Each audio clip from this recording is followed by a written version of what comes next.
And welcome everybody to another edition of the GSMC Football Podcast, brought to you by the GSMC Sports Network. As always, I'm your host, Kenneth Grunfelder, and it's great to have you guys here on this Friday, December 13th. We have a lot to talk about on the show today. Before I get into that, just want to remind you guys, as always, tip or donate, get your comments recognized. Make sure to hit that super chat button in the chat if you want to see me acknowledge any thought or comment you may have throughout the live broadcast. It makes the show more lively, more entertaining between myself, the host, and you guys, the viewers. We appreciate you guys' viewership each and every day, so any contribution you can make to the show means the world to us as we put out content for you guys each and every day. And also, the other way to help out the show is by going to the link at the bottom of the show segment on the ticker, GSMCPodcast.net. That is GSMCPodcast.net. So let's get into what we're going to discuss today. So it's going to be all previews of Week 15 in the NFL, but we will start off the show by recapping last night's game to kick off Week 15 between the LA Rams and the San Francisco 49ers. A very low-scoring game. So we'll talk about that in a second. We'll also preview possibly the game of the year, even though it's going to be hard for this game to top what happened on Sunday between the Rams and the Bills, but the Bills will still be involved in this game. We'll preview the Bills and the Lions game. Then in the third part of the show, we'll also preview the Steelers and the Eagles, that game as well. And then we'll get into previewing the early slate of games on Sunday in the NFL, as well as the rest of the late slate of games in the final part of the show. So let's get into the first topic, which is recapping last night's game between the Rams and the 49ers. So this was a big game for both teams. 49ers trying to keep themselves in the conversation, and the Rams, they've been playing good football as of late. And weather was, once again, for the 49ers, they've dealt with it twice now in the last 3 weeks. Weather was a factor. It was pouring rain for the majority of this game. It did slow down in the second half, but there were no touchdowns in this contest. And this really hurt me in one of my fantasy matchups because I had Purdy, Puka Nacua, and George Kittle. Now, George Kittle and Puka ended up doing okay. Puka Nacua had that big reception late in the game, but Brock Purdy did not play well. And the 49ers offense just did not play well. The defense for the Niners, they got a majority of their guys back. They got Nick Bosa back. They got Dre Greenlaw back last night, and the crowd gave him an ovation when he made a couple of tackles early on in the game. Also, Ufanga, he made his return last week. He was playing last night as well. So the 49ers had, most of their guys on defense, but the offense struggled. Isaac Guerendo, we weren't sure if he was going to play. He did end up playing in this game, but the 49ers really couldn't establish a ground game here. And yeah, it just was a very slow game. A lot of punts to start off the game, and this is not what you would have expected. Now, because weather was a factor, obviously it did slow the game down a bit, but I did expect more points to be scored, as we all did, but that ended up not happening. So you had a lot of punts in the first quarter. You had, I think, 8 punts in the first quarter. The Niners did get on the board, though, early. On their second possession, they got into field goal range. That was set up by a 33-yard reception by George Kittle, and Jake Moody in that drive kicked a 53-yard field goal. But other than that, there were a lot of punts. The Rams really couldn't get anything going either. Both defenses did play well last night. And there also should have been... Now, Brock Purdy did throw a pick late, but there should have been more than just one interception last night. Matthew Stafford had a couple of passes that should have been picked off. I think Ufanga had one that he ended up dropping. Purdy had a pass over the middle of the field that I think should have got picked as well. They were putting the ball in harm's way. Now, like I said, Purdy did end up throwing a pick late in the game, but there should have been more than just one turnover in this game. But yeah, more punts in the second quarter. The Rams did get on the board finally, and Joshua Carty, who ended up being the MVP of this game for the Rams, he kicked a 48-yard field goal. That's where the Rams' offense came from, was all field goals. Well, same thing with the Niners, too. But anyways, went to the third quarter. Both teams exchanged field goals. It was 6-6 going into the fourth quarter. The Rams put together almost a 10-minute drive to tie the game at 6. And then the Niners in the fourth quarter, they ended up punting. Rams turned that into a field goal, and this was set up by the 51-yard pass play to Puka Nacua. And he also had another catch early on in the game as well, where he caught the ball over, I think it was either Charvarius Ward or Lenore. It was one of them. He caught the ball over their helmet pretty much. He's an unbelievable player.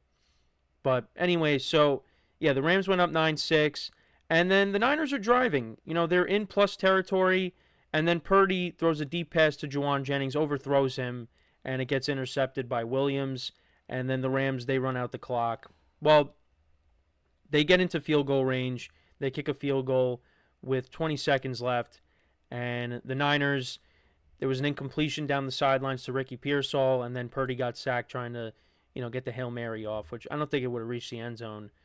But, well, I guess we'll never know. He ended up getting sacked. And the Rams end up getting the win. And I think the biggest play in this game that really did the Niners in was that drop pass by Deebo Samuel. Deebo Samuel was making headlines earlier this week because, he hasn't really been getting the ball. And it's just been a disappointing season for him. I've constantly been talking about that. But he had a chance to redeem himself. And if he catches this pass, he's gone. This was on 3rd and 10. There was about 8.5 minutes left in the third quarter. He catches that, he's gone. But he ends up dropping it. They end up settling for a field goal. And I think that was the difference in the game, if I'm going to be honest. The 49ers defense did a great job at holding the Rams out of the end zone. I mean, both defenses did. Credit the defenses. It was a defensive battle. But if Deebo Samuel holds on to that, he scores. This is a different game, and maybe the 49ers end up pulling away with the victory. But that didn't happen.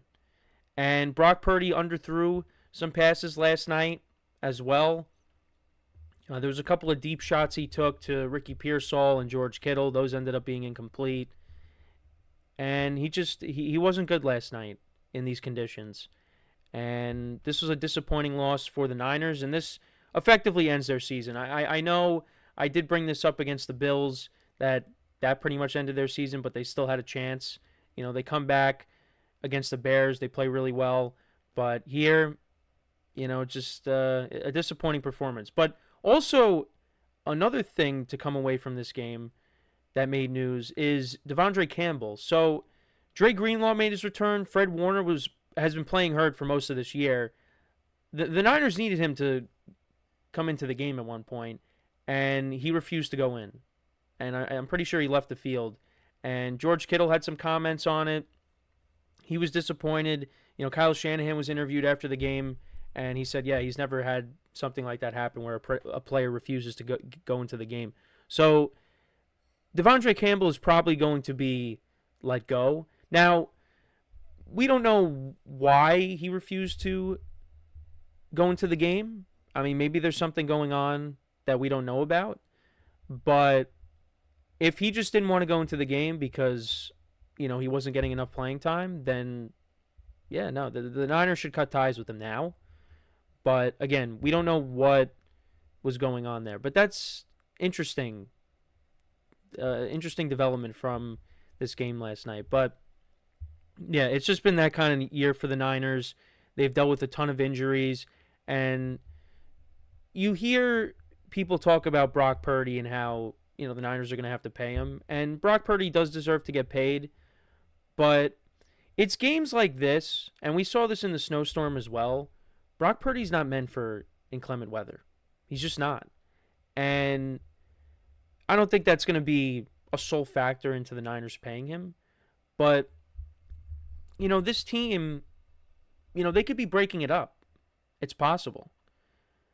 And, Brock Purdy has looked great since he has become the starting quarterback of the Niners, but he doesn't have his full array of weapons, and he has kind of suffered from that this year. Now, the Niners are a well-run organization where they can go out and they could reload this roster, even if you got some of these players that are getting older and you could be moving off of them. But I know there's going to be those Brock Purdy critics that are going to be out there, criticizing him and saying, he doesn't deserve to get paid. And that they should maybe move off of him. Oh, I don't know if they're going as far as saying that, but, that was in full effect last night. But I'm just saying, from my perspective, it is a weakness that you've seen. 2 of the last 3 weeks, the weather has not been good, and he hasn't been good. We saw Josh Allen in that snowstorm. Didn't bother him. Now the Rams, I mean, on the other side, Matthew Stafford in that offense couldn't get anything going, but I think that's just more of a credit to the 49ers defense. They're the healthiest they've been. But you know what, Dre Greenlaw, he had to come off the field. He's just coming back. Fred Warner, like I said, he's playing hurt. Nick Bosa's still banged up. So, yeah, it just was a low-scoring game that I did not expect. I was hoping for a lot more points, some touchdowns. Now, Puka Nacua and George Kittle, like I said, you know, they kind of salvaged last night for me at least, but Brock Purdy was disappointing in fantasy. And again, this was just a disappointing year for the Niners, and this effectively ended their season. This really does end their season. I don't see how they find any way of making the playoffs, especially when you have, the Dolphins coming up on the schedule who have been playing better, and you have the Lions coming up as well. I don't see how you went out and you get a ton of help. Now for the Rams, they started off the year 1-4. You had all these injuries to the offensive line. Puka Nacua and Cooper Kupp were hurt, but their last 9 games they are 7-2. This team, if they went out, they control their own destiny. They will make the playoffs. I think they will make the playoffs. I think, they got past, the tough games, the Bills and the Niners here.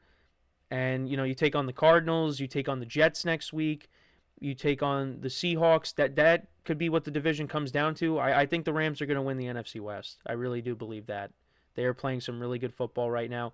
And, they spoke about it after the game. Sean McVay and Matthew Stafford both did it. That this team can win a variety of ways.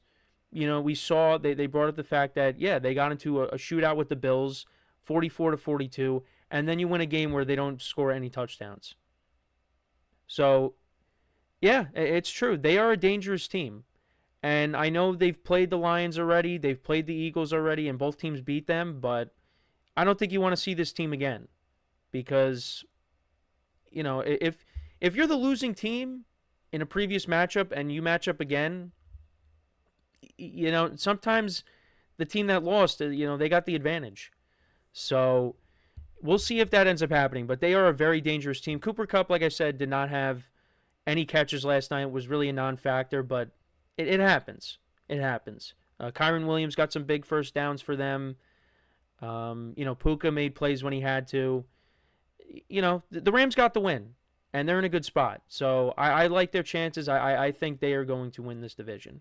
But, we got 3 games remaining for them, and they will... Maybe it comes down to that final week of the season against the Seahawks. We'll see. But let me know what you guys think about this game. What were your takeaways from it? Let me know in the comments. So we are going to take our first break. And then when we come back, we will preview the game between the Buffalo Bills and the Detroit Lions. This is going to be a great game. So with that being said, stick around, and we'll be right back here on the GSMC Football Podcast.